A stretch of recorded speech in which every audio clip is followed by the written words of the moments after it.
Hello everyone, welcome back to my channel Rinku tailoring ক্লাসে সকলকে স্বাগত জানাই। ফিরে এলাম পরবর্তী আরেকটি ভিডিওতে।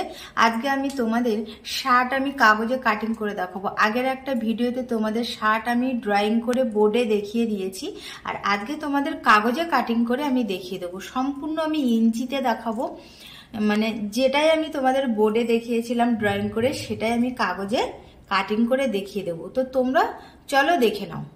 দেখো আমি এখানে তোমাদের ফ্রন্ট পার্ট কাটিং করে দেখাবো। আর দেখো আমি এই পাশটা কিন্তু ভাঁজ করে নিয়েছি।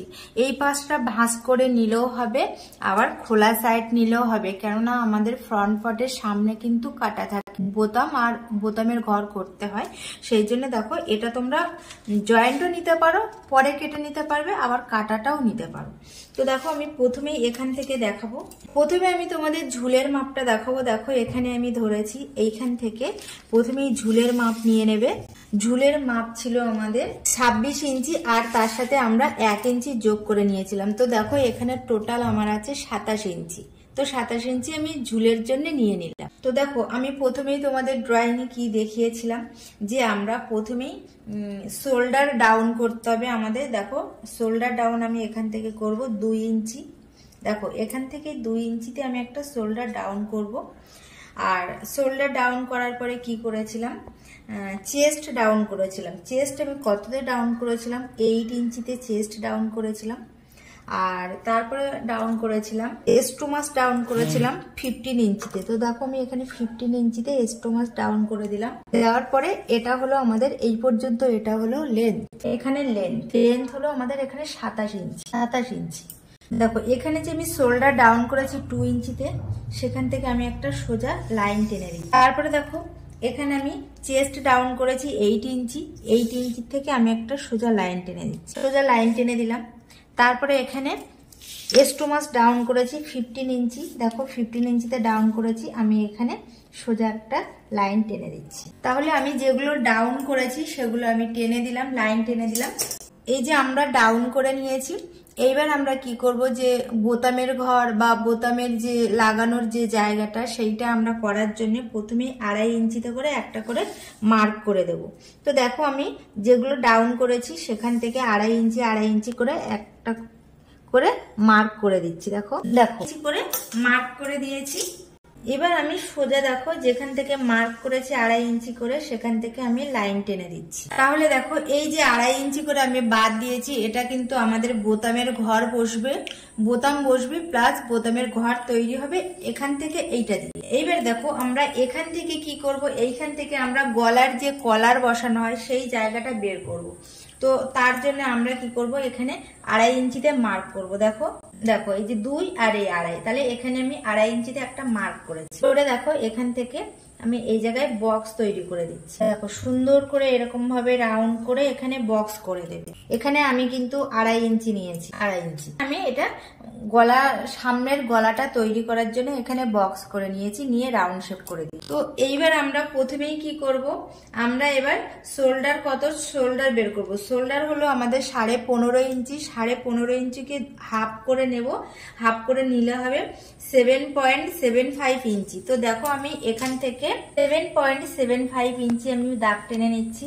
এই যে 7 আর 7.75 ইঞ্চি, এই যে। তো এই পর্যন্ত আমি দেখো এরকম ভাবে দাগ টেনে নিলাম। নিয়ে দেখো এইটাকে এখানে এই কোণার থেকে এরকম ভাবে এরকম মিলিয়ে দেব। তো তার মধ্যে আর একটা জিনিস দেখো, এখান থেকে আমাদের শোল্ডার কত, 15.5 ইঞ্চি। তো তাকে আমি হাফ করে নিয়েছি 7.75, যে 7.75, আর তার সাথে যোগ করব আমি 1/2 ইঞ্চি যোগ করে নেব। তো দেখো এখানে আমি 1/2 ইঞ্চি যোগ করে এটা মিলিয়ে দিয়ে এলাম। দেখো এখানে মিলিয়ে দিলাম। এইবার আমরা কি করব, এবার আমরা চেস্টের মাপ কত, চেস্ট হলো আমাদের 32 ইঞ্চি। 32কে আমরা 4 ভাগ করে নিয়েছি, হয়েছে কত, 8 ইঞ্চি। তাহলে এইখান থেকে আমি চেস্টের মাপ নেব। চেস্টের মাপ হলো 8 ইঞ্চি। আর তার সাথে আমরা কি করব, লুজ করার জন্য আমরা নিয়ে নেব 1.5 ইঞ্চি, আর সেলাই মার্জিনের জন্য আমরা নেব 1/2 ইঞ্চি। এবার এই পর্যন্ত আমি দাগটা টেনে দিলাম। এইবার নেব আমরা এস্টোমাস, অর্থাৎ কি পেটের মেজারমেন্টটা করব। এস্টোমাস ছিল আমাদের 30 ইঞ্চি। 30কে আমরা 4 দিয়ে ভাগ করেছি, হয়েছে কত, 7.5 ইঞ্চি, 7.5 ইঞ্চি, আর তার সাথে আমরা 1.5 ইঞ্চি নিয়েছি আর হাফ ইঞ্চি নিয়েছি, 1.5 ইঞ্চি আর নিয়েছি এক্সট্রা, এখানে হাফ ইঞ্চি এক্সট্রা নিয়েছি। তাহলে তোমরা দেখো আমি কিন্তু এই প্রত্যেকটা মাপ কিন্তু এই যে 2.5 ইঞ্চি বাদ দিয়েছিলাম, এখান থেকে 2.5 ইঞ্চি বাদ দিয়েছিলাম, তারপরের থেকে আমি কিন্তু শোল্ডারের মাপ নিয়েছি, আবার এখানে 2.5 ইঞ্চি যে বাদ দিয়েছিলাম তারপরের থেকে কিন্তু এখান থেকে মাপ নিয়েছি চেস্টের মাপ, আবার এখানে যে 2.5 ইঞ্চি বাদ দিয়েছি তারপরের থেকে কিন্তু আমি স্টোমাসের মাপ নিয়েছি। এইবার দেখো, এইবার আমাদের যেখানে লেন্থ ছিল, আমাদের যেখানে লেন্থ অর্থাৎ যেখানে ঝুলের মাপটা শেষ, সেটা হলো আমাদের হিপ। তাহলে হিপের মাপ আমরা কত নেব? হিপ আছে 34 ইঞ্চি, 34কে আমরা 4 দিয়ে ভাগ করেছি, তাহলে এখানে আমাদের 8.5 ইঞ্চি, 8.5 ইঞ্চি, আর তার সাথে আমরা লুজ করার জন্য 1.5 ইঞ্চি নিয়েছি, 1.5 ইঞ্চি, আর এখান থেকে হাফ ইঞ্চি নিয়েছি আমরা মার্জিন, সেলাই মার্জিনের জন্য। তাহলে এখানে আমাদের 8.5 ইঞ্চি আর এখানে 1.5 ইঞ্চি এক্সট্রা নিয়েছি লুজের জন্য, আর মার্জিনের জন্য নিয়েছি হাফ ইঞ্চি। দেখো এবার তোমরা খেয়াল করো, আমরা চুড়িদারে যেমন এক্সট্রা 2 ইঞ্চি মার্ক করেছিলাম, প্রথমে ফিটিংস মাপে মার্ক করেছিলাম, তারপরে এক্সট্রাতে মার্ক করেছিলাম, এখানে কিন্তু তা করব না। এখানে দেখো আমি একদম ফিটিংস লাইন, তারপরে তোমার নিয়েছি, তারপরে মার্জিন নিয়েছি সেলাই মার্জিনের জন্য। তো আমি পুরোপুরি এই কানার থেকে এরকম ভাবে আগে যত দূর পর্যন্ত আমি মেজারমেন্ট করেছি তত দূর পর্যন্ত আমি আগে মার্ক করে নেব, আর সেখান থেকে আমরা কাটিং করব। তারপরে প্রথমে আমাদের শোল্ডার নিয়েছি 7.75 ইঞ্চি, তার সাথে হাফ ইঞ্চি এক্সট্রা নিয়েছি। চেস্ট নিয়েছি 8 ইঞ্চি, তার সাথে 1.5 ইঞ্চি লুজ আর হাফ ইঞ্চি মার্জিন। স্টোমাস 7.5 ইঞ্চি, লুজিং 1.5 ইঞ্চি, আর সেলাই মার্জিনের জন্য হাফ ইঞ্চি।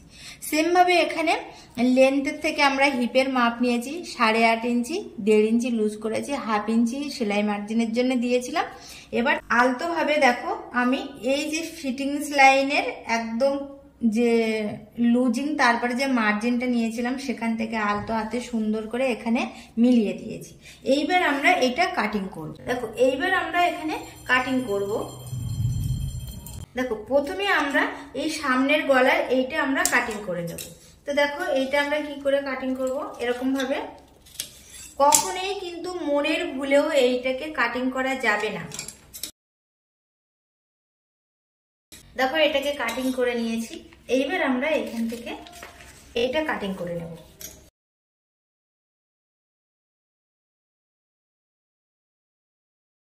দেখো শার্টটা কত সুন্দর কাটিং করা হয়ে গেছে। এটা হলো আমাদের সামনের পার্ট। এবার দেখো এটা আমাদের সামনের পার্ট কাটিং হয়ে গেছে। আমরা এইটার থেকে এবার পিছনের পার্টটা বের করব। পিছনের পার্ট বের করতে গেলে আমাদের মেনলি যেটা করতে হবে সেটা হলো এই দেখো সোজা আমরা দাগটা যে টেনেছি, এই দাগের এই ভিতরের থেকে 1.25 ইঞ্চি করে, অর্থাৎ দেখো 0.75 পর্যন্ত আমরা এরকম ভাবে মার্ক করে নেব। অর্থাৎ কি 1 ইঞ্চির থেকে 0.25 কম নিয়ে আমরা মার্ক করে নেব এরকম ভাবে। দেখো আমি এখানে মার্ক করে নিচ্ছি। এই যে আমি এখানে দেখো সোজা দাগ করে নিয়েছি। এবার সেম ভাবে দেখো আমি ঠিক এই জায়গা থেকে এরকম ভাবে হাফ ইঞ্চিতে এরকম ভাবে মার্ক করব। এই যে মার্ক করেছি, করে এখান থেকে এরকম সোজা একটা এরকম দাগ টেনে দেব। এই যে, আর এই দিক থেকে এই যে মার্ক করেছিলাম সেখান থেকে দেখো আমি সোজা এরকম করে দাগ টেনে দিয়েছি। এখানে কি করেছি আমরা 1.25 ইঞ্চিতে মার্ক করেছি, 1.25 ইঞ্চিতে মার্ক করে সোজা লাইন টেনে দিয়েছি এখানে। আর এইখানে কততে মার্ক করেছি, হাফ ইঞ্চিতে মার্ক করে লাইন টেনে দিয়েছি। দেখো এই যে আমি লাইনটা টেনে দিয়েছি, টেনে দেওয়ার পরে আমাদের কাজ কি, এইখানে এই যে আমি লাইনটা টেনেছি সেখানে এরকম ধরে ভাঁজ করবে, এরকম ভাবে ধরে ভাঁজ করে দেবে। দেখো এই যে ধরেছি, ধরে এরকম ভাবে এই যে ভাঁজটা করে দিলাম। দেখো এই কিন্তু আমি ভাঁজ করে দিয়েছি। ভাঁজ করে দেওয়ার পরে দেখো এইখানে যে হাফ ইঞ্চিতে আমি মার্ক করে এরকম লাইন টেনেছিলাম সেই জায়গাটাও আমাদের এরকম ভাবে ধরে এরকম ভাঁজ করে দিতে হবে। তো দেখো আমি এখানে ভাঁজ করে দিয়েছি, জাস্ট আমার ভাঁজ হয়ে গেল। এইবার আমি কি করব, পিছনের পার্ট বের করব। পিছনের পার্ট কিভাবে বার করব, দেখো পিছনের যে পার্টটা আমি বের করেছি, এই যে ভাঁজ দিয়ে দিয়েছি, এখানে ভাঁজ দিয়ে দিয়েছি, সেই পার্টটা আমি জাস্ট এখানে বসিয়ে দিলাম। এবার আমি কাটিং করে নেব। অবশ্যই কিন্তু তোমাদেরকে মনে রাখতে হবে এই পার্টটা কিন্তু এখানে কিন্তু ভাঁজ আছে, আর এখানে দেখো একটা পার্ট আছে, অবশ্যই একটা ভাঁজ থাকবে, কেননা এটা আমাদের পিছনের পার্ট হচ্ছে। তো এবার আমি বসিয়ে নিয়েছি, এবার আমি জাস্ট কাটিং করে নেব। দেখো জাস্ট আমি এখান থেকে এবার কাটিং করে নেব। দেখো কাটিংটা কোথায় এসছি, দেখো এইখান থেকে সোজা চলে এসছি। এবার এইখান থেকে যেমন আছে হুবহু একই রকম কাটিং করে দেবো। দেখো এখান থেকে কিন্তু আমি সোজা চলে এসছি। এবার দেখো এখান থেকে আমার এটাও কিন্তু সোজা যাবে।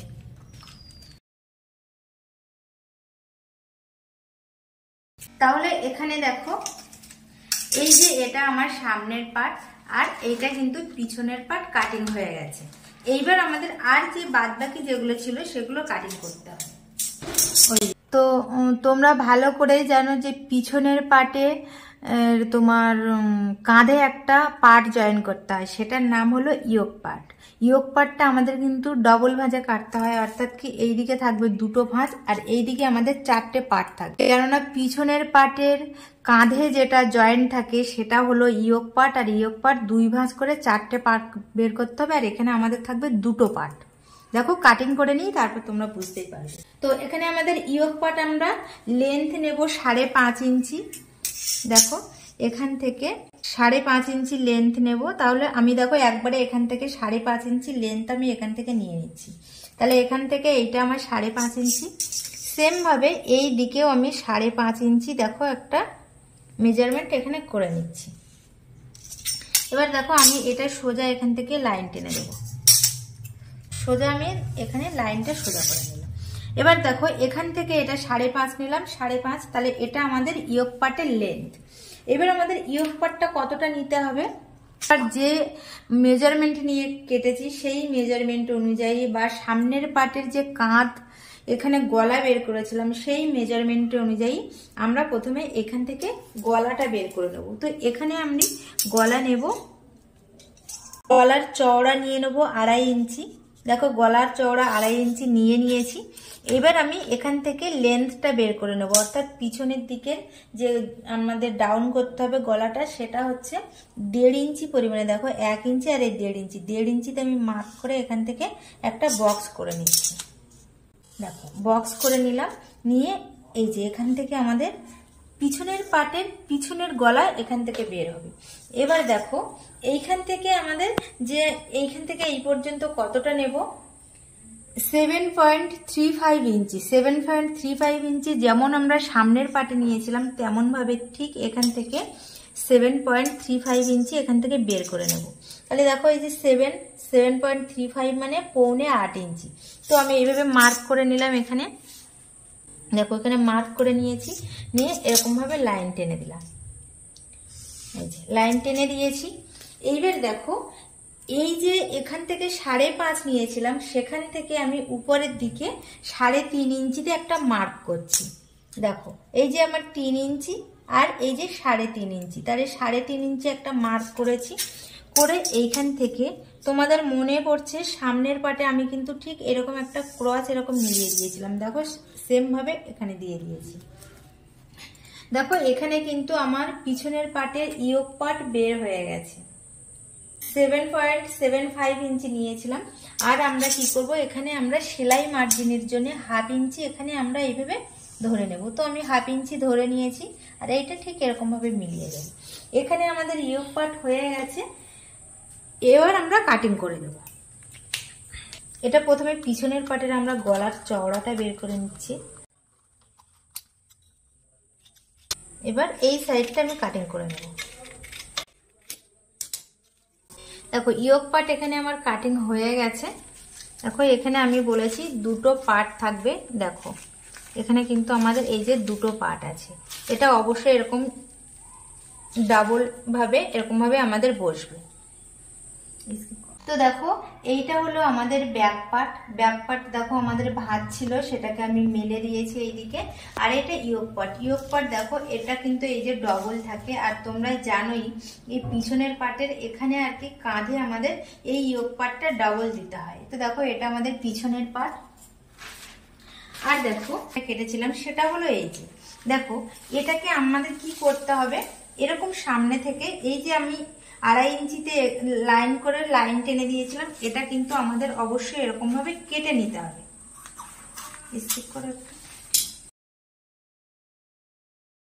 জয়েন্ট ছিল সেটাকে আমি কেটে দিয়েছি, দিয়ে মেলে দিয়েছি। এই যে দেখতে পাচ্ছ এখান থেকে 2.5 ইঞ্চি, আর এই যে এইদিকে যেটা দেখতে পাচ্ছ অর্থাৎ এই পর্যন্ত, এই ভাঁজের একটু এই পাশ পর্যন্ত, এটা কিন্তু আমাদের এরকম ভাবে কিন্তু এইটা আমাদের বোতাম বসানো হবে এখানে। তোমরা জানোই একটা সাইডে বোতাম বসানো হয় আর আরেকটা সাইডে এরকম ভাবে বোতামের ঘর তৈরি হয়। তো সেটা আমরা এখানে এরকম ভাবে তৈরি করে নেব সেলাই করার সময়। দেখো এই যে 2.5 ইঞ্চি করে এক্সট্রা নিয়েছিলাম সেই পর্যন্ত আমি এদিকে ভাঁজ করে দিয়েছি, আর এই দিকটাও আমি সেই পর্যন্ত করে ভাঁজ করে দিয়েছি। এটা হলো সামনের পার্ট। এবার ভাঁজ করে দিয়ে এটা সেলাই করে নেওয়ার পরে কিন্তু এইটা আমাদের কেটে দিতে হবে। দেখো এই অংশটা কেটে দিতে হবে, তাহলে এটা আমাদের ফ্রন্ট পার্টের থেকে ব্যাক পার্ট কিন্তু একটু বেশি লম্বা হয়। দেখো ফ্রন্ট পার্টের থেকে ব্যাক পার্ট কিন্তু একটু বেশি লম্বা হয়। দেখো এই যে নিচেরটা ফ্রন্ট পার্ট আর এটা ব্যাক পার্ট, দেখো ব্যাক পার্ট কিন্তু এতটাই বেশি। যখন আমরা সেলাই করব তখন কিন্তু এই দুটো জায়গায় এরকম জয়েন্ট হয়ে যাবে, অর্থাৎ এই কর্নারটা জয়েন্ট হয়ে যাবে, এইটা তখন এরকম হয়ে যাবে। তো এটা সেলাই করলে ঠিক মাপে মাপে চলে আসবে। তো আজ ভিডিওটা এই পর্যন্ত। তো ভিডিওটা যদি ভালো লাগে অবশ্যই একটা লাইক দিয়ে যাবে, আর যারা নতুন তারা কিন্তু অবশ্যই চ্যানেলে সাবস্ক্রাইব করবে। তো আজ এই পর্যন্ত, দেখা হবে পরবর্তী আরেকটি ভিডিওতে। সবাই ভালো থেকো আর সুস্থ থেকো।